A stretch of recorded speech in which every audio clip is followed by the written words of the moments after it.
You can be your own worst enemy. So, what I recently realized is you can't believe everything you hear, of course, but you also cannot believe everything you think. So, we're going to have like thoughts that come to our mind a lot that sometimes are intrusive, and a lot of the times if we just lean on thoughts, they can become reality. They can consume you, like take over everything about you. But you have to remember, like, it's okay to sulk and to be upset about a situation. Definitely feel your emotions, but it's extremely important to realize reality, to get a grip into what is true and what's not true. That's why when you're dealing with a lot, you have to be super sure of yourself, because a lot of the times people can change you to fit their narrative. So I was grateful enough to always love myself. Love just like how silly I am, love how fun I am, love how smart I am, love how kind. We're not nice. Love how kind I am, how caring, especially how caring I am. But that gave me the baseline to be like, okay, so you are saying all of this craziness that I do not see at all, and you don't spend any time with me. Referencing my mother. My mother would spend like maybe 10 minutes with me. 10 minutes with me. Unless we had Girl Scouts on Wednesdays when I was younger, then she would still probably spend like 20 minutes with me, because I would be doing projects, doing other things, while she like ranted and raved about how beautiful her life is and how perfect she is to the other moms. So I actually knew who I was as a person my whole life. Like, even when I changed naturally, like we're gonna change just to grow up, I knew that I loved who I was becoming and who I am, and that is unshakable. It's always been super unshakable to me. There have been times where I let her brainwash me and manipulate me, because when you are a child and growing up, and even a lot of adults probably feel this way, your parents are alpha and omega. They are everything. But I think it's very rampant in the Black community, but like God was here and my parents were here. Like, it's that extreme, especially when you're beaten to believe that, like to submit to believing that. And that's what was in my case, is just beaten into believing that anything they say goes, no matter what, even if it's harmful.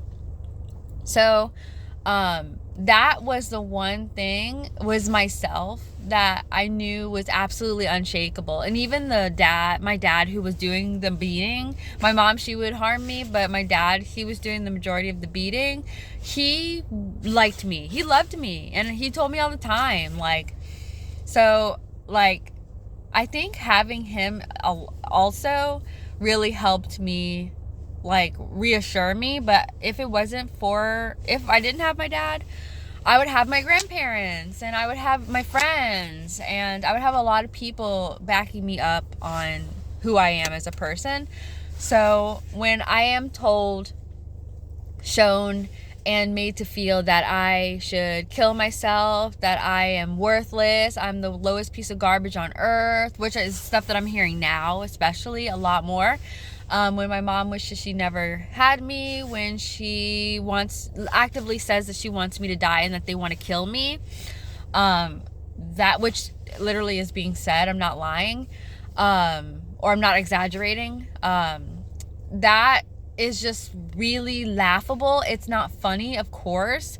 It's really pathetic that people will even say that somebody would say that about their child, when you had, like, the idiocracy of that, the stupidity of having a child just to say you would, like, you had the opportunity to abort me, and you didn't. Like, that just shows who you are as a person, like your intelligence. But it's just like, very important to know who you are as a person. So we can honestly be our own worst enemies, and spiraling to that point, especially when you're isolated and people have smear campaigns run against you, it's really difficult to get out of that. So you're gonna need to like find yourself, cling to that person, and if you don't like yourself, change. Like, changing does not mean that like it's not the end of the world. It's actually really shows growth and development and mental health, positive mental health and mental stability. But sorry, you guys. What I would recommend is to just breathe.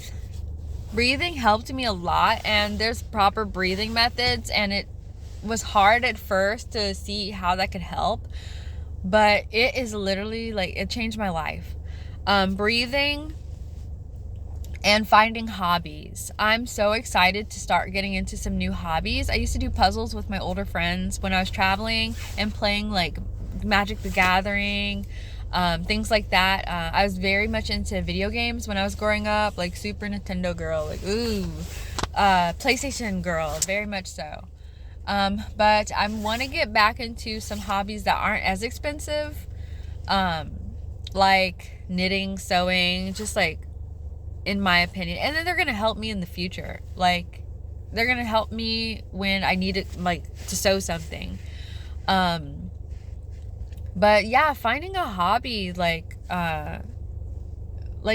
you can literally do anything. Like gardening, that's a great hobby. Like, even like a plant or a flower, something. Start small. Just like look up Google hobbies, like, or if you don't like Google, like DuckDuckGo hobbies.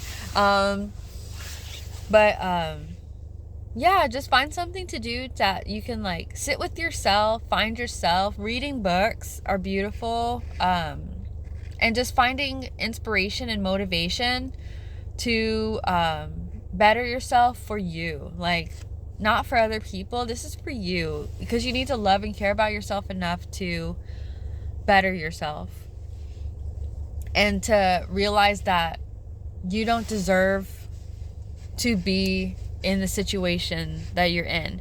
And it's not about bettering yourself, it's about bettering your mindset, because a lot of us are good people, and like, if you're not a good person and this is happening to you, like, you still, I don't believe in bullying. It doesn't get anybody anywhere. It's not cute and it's not fun, it's not fresh. So like, but it's gonna happen. That's the world we live in, and we live in America, so it's gonna happen. But like, if you aren't a good person, like, just use it as motivation to change, and just don't be too embarrassed to like take the advice to change. Don't be too proud. We all learn. Everybody learns. We were all oh, let me finish my thought, because I was about to tangent again, but we were all babies once. We all had to learn, like, all of us, unless like we're like freaking aliens or something, I don't know, but all of us had to learn. Like, so it's just because you're learning something again, that just shows that you are building up your intelligence. You're becoming wiser. Like, even professors, doctors, people with like higher degrees, you have to go back to school because things change. Like, I work for the state. We always have to go by the law, look into the law, and make sure that things are valid and accurate, because all of our documents, they change. And we need to be accurate and be up to date and not say what prior was the case. We need to be current now, and we need to be 100% accurate.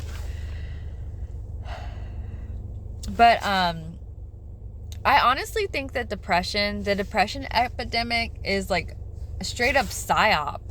Even like, it's gotten people to fall into depression medication. It's gotten people to do a lot of things, like stay on the internet that they pay for, stay on Netflix and all these, like, in Hulu, all that stuff. They lean into isolation, which only is more financial gain for the big wigs out there. So instead of saving money and hanging out with friends, playing like tag or something in the street, which we would probably be locked away. We'd probably thrown in freaking a mental hospital if we were playing tag as grown adults in the park with your friends, which is sad. That's what it's come to. Like, I don't see any adults playing together. Not even like normal stuff like soccer, baseball, things like that. I don't see that. And that's why I just know, like, depression and all this anger and hostility, it's a psyop to keep us isolated, to keep us like needing our release to be monetized, needing our release of depression and anxiety to be only financial. But that's, and then the last thing I wanted to say is just make sure that, like, I'm not saying like to not feel your emotions. It's very important to feel your emotions and just to know, be like emotionally intelligent and to let it out in healthy ways, of course, but that don't hurt other people, like the keyword healthy. But it's super important just to be strong. Pick yourself up by the bootstraps and persevere, because it's super important to continue to nurture your emotions and gain a sense of stability in your emotions and your mental health. That's super important, because life isn't perfect. We live in a very hostile and at this time closed off society, to where not everybody's going to coddle you and baby you everywhere. So you need to be able to, and you can't, like I've heard before, you can't control other people, you can only control yourself. And I've heard this so many times, but I'm just now realizing that in this day and age, that's so true. The only person that you can control is yourself. So in order to be okay in this society, you're gonna have to be able to regulate your feelings, your mental health, your emotions, because otherwise you're gonna be a pawn for everybody's games and you could get lost in that. Okay, but thank you guys for listening. I hope that this resonates with you or with somebody. I definitely needed to hear this when I didn't have anybody, but if it does resonate with you, please give me a like.